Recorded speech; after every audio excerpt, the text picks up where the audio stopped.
Hello, everybody. Welcome back for another video. Hope you're all doing well. Hope you're all doing fantastic. And that you're all having a great day. Don't forget to follow me on Twitter. There's a link in the description below as a reminder. As long as you are legally able to do so where you live, don't forget that self-custody is also an option. There's for some reason, a brand new discussion being kicked up after the Bybit hack, where people are like, hey, maybe we should hold on to our own coins. This also lets me know exactly how many brand new people are in the market because they don't know the actual mantra of the space. It's meant for you to be economically sound, have a great economic future, and also not have to rely on banks and institutions. Just throwing it out there because people are acting like this is brand new. And without any further ado, let's jump right into it. Another, and I say this in the lightest, nicest way possible. Another great news day. Nothing too insane by any means. If you follow the channel for a while, we tend to normally only have good news within the cryptocurrency space, even if prices at the moment or at that moment aren't exactly reflecting the reality of what's going on. We have a lot more information, and we have been having it for the last couple of weeks. We do not know. No one knows when anything is going to happen regarding the actual state, country, county level of adoption for Bitcoin. But we do know that a lot is in motion to get a lot of these things to happen.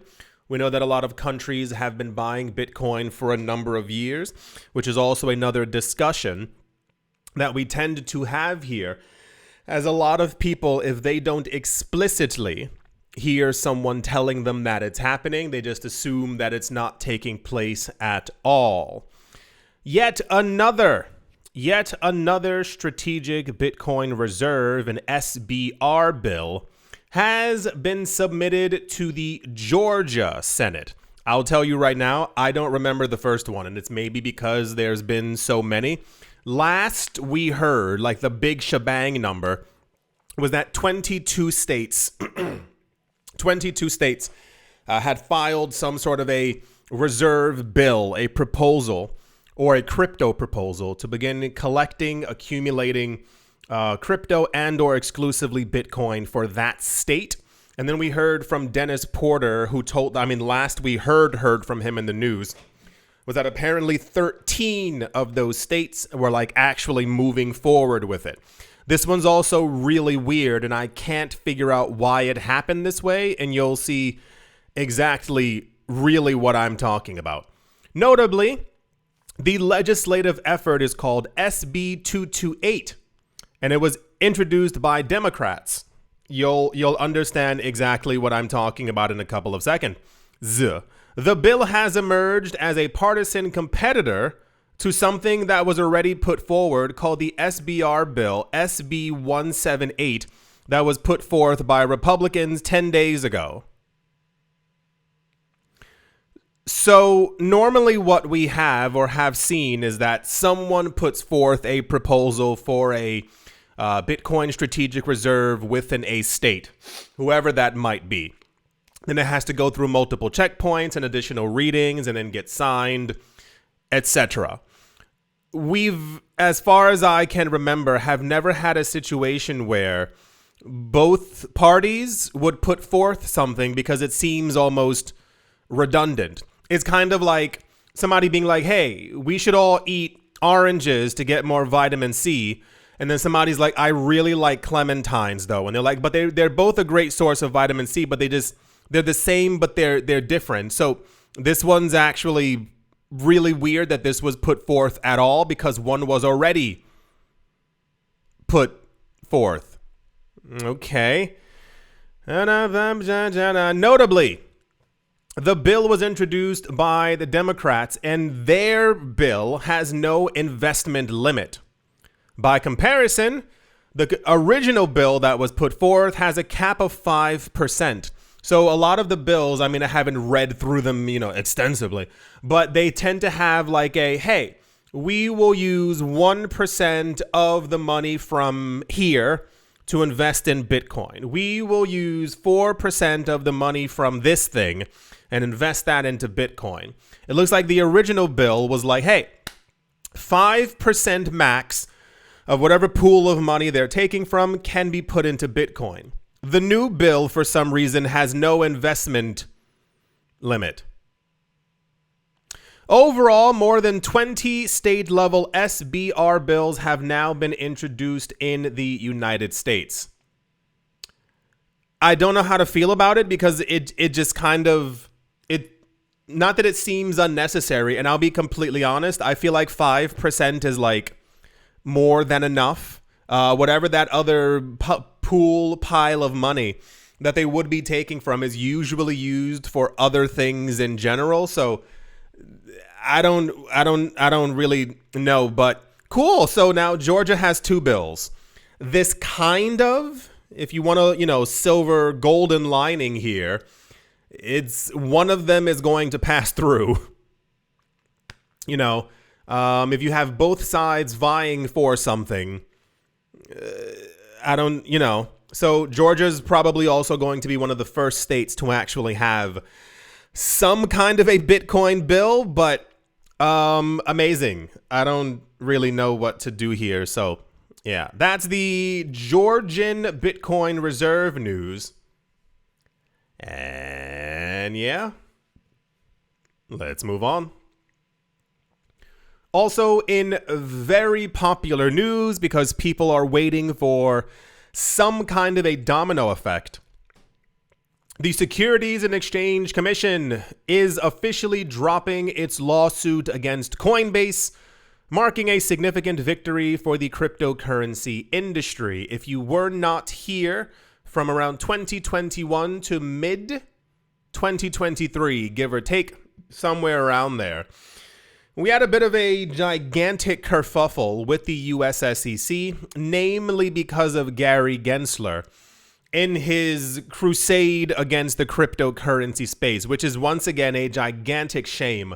I was just watching some kind of it wasn't an expose on Gary Gensler, but they were discussing Gary Gensler in the cryptocurrency space over the last couple of years. A lot of people don't know Gary Gensler got his start in crypto by working at a university, and basically he was like the biggest Bitcoin maximalist that we've if you look at the old videos, he loved Bitcoin. He loved blockchain. He loved talking about how Bitcoin was going to revolutionize the world. He became the head of the SEC and completely changed his tone entirely. What then followed, and also in this video that I was watching, it was really weird because they were showing one of not the SEC commissioners, but this woman who deals in like regulatory things within the United States. And they were asking her, like, why was there never, it wasn't Hester Pierce. They were asking her, why was there never regulation put forth? And she said, it makes sense, but it also doesn't make sense. And that's what bothered me a lot. She said, if I told you, like, imagine you're somewhere in a house. I'm paraphrasing. And she says, imagine I say, don't touch the stove, don't touch the fridge, don't touch the oranges on the table, and don't touch the sink. You then have a clear idea of what you can't touch. The problem is you shouldn't, if you're a child, you shouldn't be touching the vacuum cleaner. You shouldn't be touching the matches. You shouldn't the scissors in the drawer. She's like, so if she says she was afraid that if they gave like an explicit A, B, C, D, E, these things constitute a security, somebody will create something that looked exactly like it, but added the letter F. And that's what I said. That's what bothered me, because that's exactly what would have happened within the space. Between all the creation of these meme coins and stuff like that, I was like, I know it makes sense in some capacity, but you still could have made efforts to actually work with these companies. So Gary Gensler at some point also said out loud, he said, they know what to do, implying that the companies understood what constituted a security, what constituted this, what was illegal, what was A, B, and C. And he was like, if they keep doing that, then they're going to get in trouble. But there was never and it's not, for me, from my vantage point, it wasn't even that. I think a lot of us really wanted like explicit 9,000 page book telling us what's right and wrong within the space. Just simply give a light framework for what would constitute a security within most coins, and then also give us a list of this coin, that coin, this coin, so and so, saying if they are not a security. At some point, I believe somebody must have been paid off, because the SEC over the course of 10 years only mentioned Bitcoin and Ether as not being securities.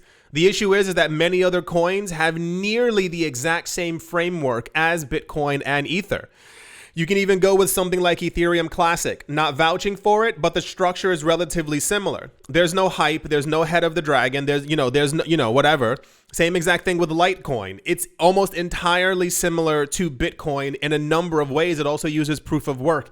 It's decentralized. You can't really say only those two.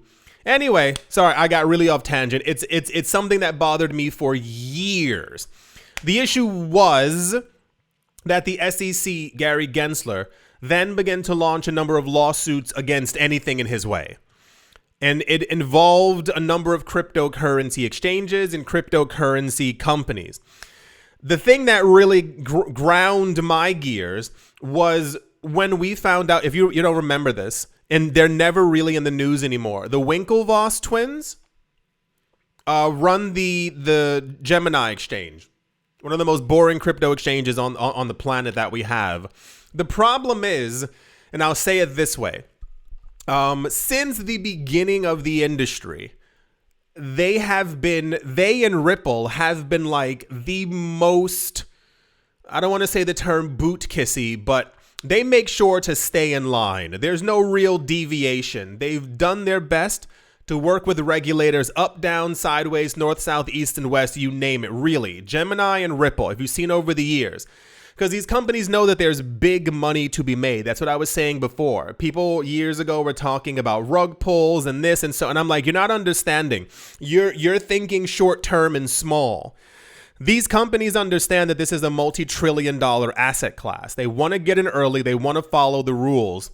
And then Gary Gensler was like, Binance US, which had to be created because Binance was made illegal within the US because of the SEC and a whole bunch of other hubbub, also had to shut down. Kraken got in trouble. Coinbase got in trouble.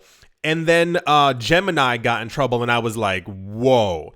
That's how I knew that something was amiss, at least from my vantage point, because I do not think across the board that every crypto exchange made sure that they were all explicitly breaking the rules. You are in the castle. You are at the front of this entire brand new market, and these crypto exchanges stand to make billions over the course of multiple years. Why would they all collectively make sure that they were doing something wrong and illegal to get sued by the SEC? That's why I was like, okay, Gary Gensler is a monster. The SEC now, as it has a new head, is apparently dropping the lawsuit against Coinbase. And this is making a lot of people think that there's going to be a gigantic domino effect that's about to take place, because a lot of other companies have lawsuits against them from the SEC that aren't exactly warranted. And people think that those are also going to drop as well, basically paving the way for the cryptocurrency market to get proper regulation and also to grow a lot more within the United States. This development could have implications for other ongoing cases, including the one against Ripple. There's a photo of him for some reason. That's awesome. Brian Armstrong, founder of Coinbase, announced the major win. The SEC is terminating its lawsuit against the exchange, which was filed in 2023. He wrote, "Great news. After years of litigation, millions of taxpayer dollars spent, and irreparable harm, he wrote to the country, it should be to the cryptocurrency space. Okay. We reached an agreement with the SEC staff to dismiss their litigation against Coinbase once approved by the commission, which we're told to expect next week. This is major news. I know it's not the most exciting or popular news for a lot of people because a lot of people really just want hypey kind of news. This is essentially what we've waited for. We should not have had to wait for 2025 for a brand new SEC to kind of come together. But yeah, same exact thing with the idea of securities. I told you all before. The broad net that the SEC was casting was just based off of corruption, which is an absolute shame. But here we are. So hoping, this is what I always say. Like, you know, we always keep getting really good news within the space. It's just a matter of the space also paying attention to the news that we are getting. That's the potentially other lawsuits against other companies will fall. If the lawsuit from the SEC against Ripple falls, boy howdy, it is like, it's game time. Like, it's time to go. Like, get ready because it's about to get real. Because XRP's price went up even after the coin wasn't declared a security. But if they get proper, like, no, you guys are good, you didn't do anything wrong, it'll be weird for anyone not holding XRP. That's the Coinbase news. And yeah, let's move on. I was expecting this news to like be the news of the century. I really, so the cryptocurrency space is in the middle of some kind of a transition, a transformation. It's maybe growing pains. I'm not really sure. The attention is constantly being pushed in one general direction. When I've mentioned before, there are dozens of directions where things could be pushed. Instead of people paying attention to anything real that's actually happening, a lot of the attention recently has been pushed nearly exclusively into meme coins. And I need to give an actual warning once again. Meme coins are meant as pump and dumps. That's the entire point of them. If you decide to get in them as you are an adult, please be wary and understand that you are never the first person to hear about that coin. You're usually at the bottom of the pyramid. So when the thing collapses, these people are basically using your money from this new coin to go buy Bitcoin. This is the same loop that we see over and over. A lot of the news that we've been getting has been very pro-specific altcoins recently. And a lot of the news, and not that I expected it to move up in price for said coin, but it's more of it. I even expected people to talk about it on Twitter. And I feel like there was almost no kind of energy towards it. For those of you who haven't been keeping track, there's a lot of energy. And we heard recently, this was from Kyungju, oh gosh, what's this guy's name? The one of the analysts that we have within the space. He was talking about the bull run and how like we are seeing that the amount of discussions being paid to certain coins is beginning to shift, and people are realizing that meme coins are just scams. And now the money is also like flowing in a certain direction. The issue is it's always been flowing in this direction. But now we're getting like actual concrete news that these are going to be the coins to watch. Remember I told you this was maybe 5 years ago. I mean, maybe a lot of you weren't here, but I said, start paying attention to like what the institutions and the big money is actually buying. It's, you know, there's all these other coins will always pop up to try to distract you in some sort of way. But we've been hearing explicitly Bitcoin, Ethereum, XRP, Litecoin, the bucket of other coins that might be tax-free within the United States, and the Solana, and also Solana's garbage, and there's also one other coin. If you realize this is what the institutions are buying, how anyone has deviated from that is entirely, completely surprising to me. This was even more surprising because this is probably going to happen. The New York Stock Exchange ARCA, a subsidiary of the New York Stock Exchange Group, has filed on behalf of crypto asset manager Grayscale to launch a Cardano exchange-traded fund. I assumed this would, meteoric in an actual, discussions of this actual news. For those of you who may not understand the significance, Grayscale years ago tried to get a Bitcoin spot ETF pushed through. The SEC said no.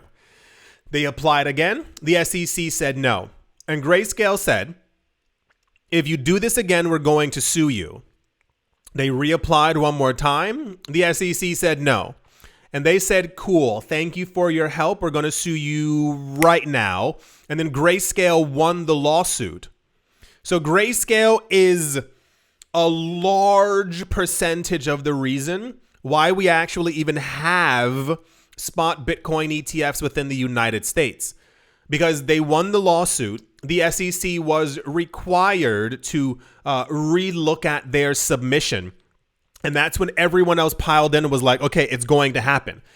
If you basically match the same wording and the same framework that the other company has, you can't get told no. If we have the same answers on the test, you can't mark mine as failed because I got the same exact answers.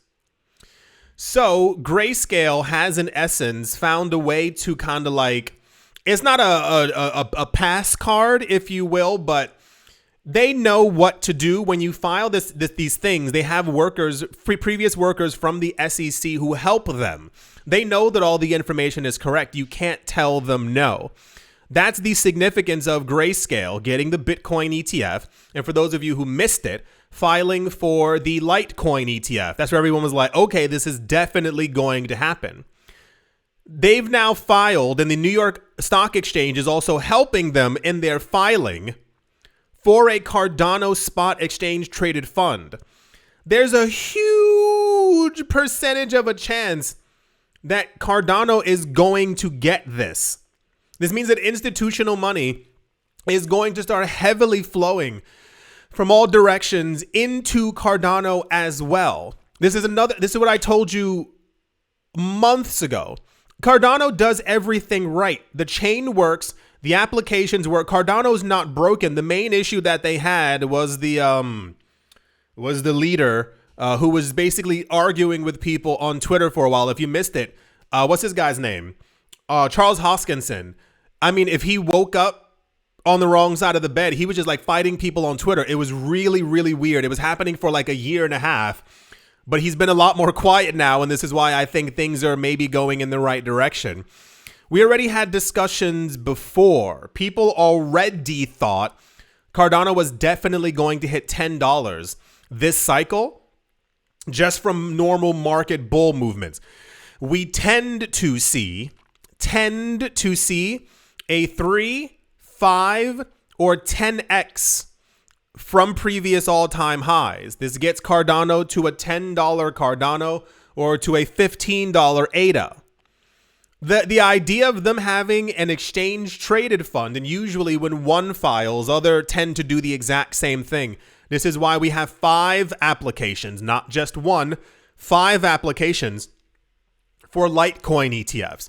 We're probably going to hear in the next couple of days that other companies are also going to be filing for this as well. If Cardano even gets 3 exchange-traded funds and prices begin to like pump, we could easily see a $15 Cardano, a $20 Cardano. And that's like this year. That's not like years down the line as institutions continue to like FOMO into the space. This news, I found it a lot online, but this was not popular news. I'm very, very shocked. In a proposed rule change filing to the SEC, the New York Stock Exchange ARCA proposed the stock exchange list and trade shares of a new Grayscale Cardano Trust. If approved, the product would be Grayscale's first standalone Cardano investment product. According to the filing, again, Coinbase Custody Trust Company would be the custodian of the assets, and BNY Mellon Asset Servicing would serve as an administrator. The SEC has a very interesting rule that you can't do everything yourself. So Grayscale cannot be the administrator, and they cannot also be the custodian, geez Louise, the custodian of this as well. Like, you can't have everything running in your house. It has to be like a multi-pronged kind of approach. It's meant to, they say, stop or slow down fraud or other issues that happen, but it's mainly like just sharing the wealth, and you have to spread the money around because everyone wants their piece of the pie. This is kind of how it goes. Here's the actual thing for the rule change right here. Fantastic. It says the proposed rule change will facilitate the listing and trading of an additional type of exchange traded product, and the first such product based on ADA, which will enhance competition among market participants to the benefit of investors and the marketplace. This was wrote by the New York Stock Exchange ARCA in the filing. This is gigantic. Like, this is, I don't know, whatever. The point of the matter is, it seems to me abundantly clear which coins the institutions are actually going for, where the money's being put. I am constantly flabbergasted, and it's been a number of years, so my flabber will continue gasting, simply because I don't know how anyone else cannot pay attention to this.